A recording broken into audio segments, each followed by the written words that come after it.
పెంటమాంబ తల్లి అమ్మవారి ఆశీస్సులు గ్రామ ప్రజలందరిపై ఉంటుందని ఆలయ కమిటీ సభ్యులు అన్నారు. జీవీఎంసీ 75వ వార్డు నెల్లిముక్కు 14 గ్రామాల ఆరాధ్య దేవత పెంటమాంబ తల్లి ఈ నెల 29న పండగ మహోత్సవం సందర్భంగా విలేకరుల సమావేశం నిర్వహించారు. ఈ సందర్భంగా ఆలయ కమిటీ సభ్యులు మాట్లాడుతూ 14 గ్రామాలు ఆరాధ్య దైవమైన పెంటమాంబ తల్లి పండుగ చూసేందుకు వివిధ ప్రాంతాల నుంచి సుమారు లక్షలాది మంది భక్తులు అమ్మవారిని దర్శించుకుని వస్తూ ఉంటారని అన్నారు. భక్తుల అసౌకర్యానికి కలగకుండా తగు ఏర్పాట్లు చేయడం జరిగిందని తెలిపారు. ప్రింట్ మీడియా, ఎలక్ట్రానిక్ మీడియా ప్రతినిధులందరూ కూడా శ్రీ పెంటమాంబ ఆలయ కమిటీ తరఫున గ్రామ పెద్దల తరఫున ముందుగా ధన్యవాదాలు తెలియజేస్తున్నాం.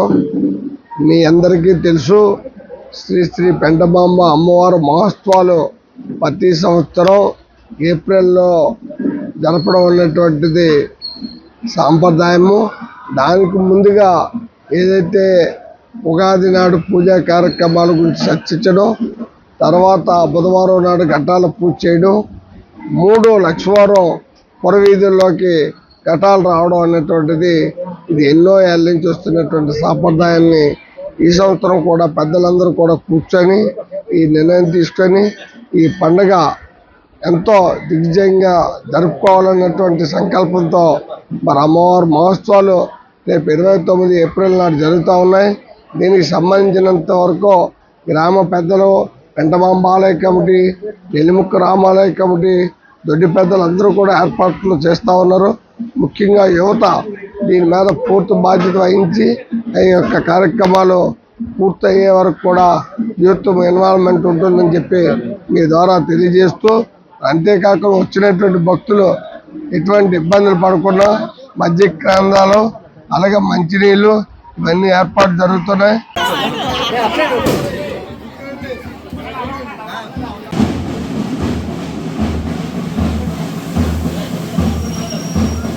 పాత ఊరు స్టీల్ ప్లాంట్ నిర్మాణం కాకముందు నుంచి కూడా ఈ నెల్లిముక్కు గ్రామ పంచాయతీ అమ్మవారి పండుగను అప్పట్లో ఘనంగా జరిపేవారు. అప్పుడు పంటలై పండేవి. ఆ రైతుల తాలూకా అయితే తర్వాత ఉగాది నాడు ఈ పండుగ స్టార్టింగ్ చేసి ఘనంగా పండుగ నిర్వహించేవారు. అలాగే ఊరు స్టీల్ ప్లాంట్ తర్వాత ఇక్కడికి వచ్చిన తర్వాత కూడా ఇక్కడున్న గ్రామాల్లో ఈ తాలూకా అందరి సహకారంతో, గ్రామస్తులు, గ్రామ ప్రజలు అందరి సహకారంతో ఈ పండుగను అతి దివ్యమానంగా బ్రహ్మాండంగా జరుపుకుంటున్నాం. అలాగే అమ్మవారికి చాలా శక్తి ఉంది. ఎందుకంటే చాలా ఊళ్ళో, చాలా గ్రామాల్లో గ్రామదేవతలు ఉంటారు, కానీ మా పెంటమ్మ తల్లి అమ్మవారు చాలా ఆ శక్తి స్వరూపం. ఎందుకంటే అక్కడ అమ్మవారి గుడికి వచ్చి ఏమన్నారు అనుకున్నా తప్పకుండా నెరవేరుతుంది. అలాగే అమ్మవారు కూడా దినదిన అభివృద్ధి చెంది ఈరోజు ఈ ఉత్తరాంధ్రలోనే మన పైడితల్లి, విజయనగరం పైడితల్లి అలాగే మన గంట్యాడికి పెంటమ్మ తల్లి ఆ పేరు ప్రతిష్టలు వచ్చినాయి. ఎందుకంటే రేపు మా కమిటీ వాళ్ళందరూ కూడా మొత్తం అంతా అన్ని కార్యక్రమాలకు కూడా అన్ని సిద్ధం చేశారు. మరి ఆ రోజు రాత్రి 2 గంటల నుంచి కూడా దర్శనాలు మొదలవుతాయి. మన భక్తులందరూ అమ్మవారిని సందర్శించి అమ్మవారి ఆశీస్సులు పొందాలని సందర్భంగా కోరుకుంటున్నాం.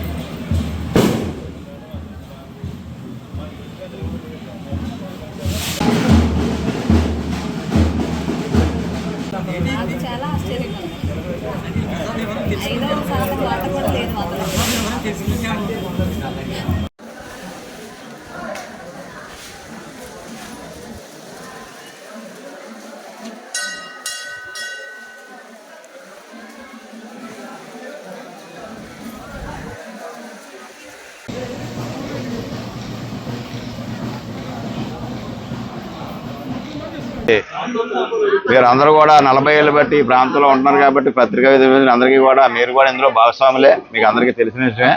పూర్వకాలంలో అయితే మా తాత ముత్తాతల కాడి నుంచి అమ్మవారి తాలూకా పండుగ ఇంకా పల్లెటూరులో బ్రహ్మాండంగా చేసేవారు. చుట్టాలు, బంధువులు విపరీతంగా వచ్చేవారు.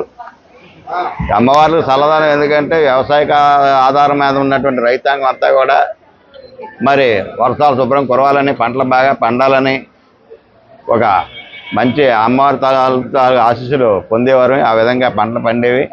మరి స్టీల్ ప్లాంట్ వచ్చిన తర్వాత ఆ గ్రామాలన్నీ ఇక్కడికి వచ్చిన తర్వాత 1980లో ఈ గ్రామాలన్నీ ఇక్కడికి వచ్చాయి.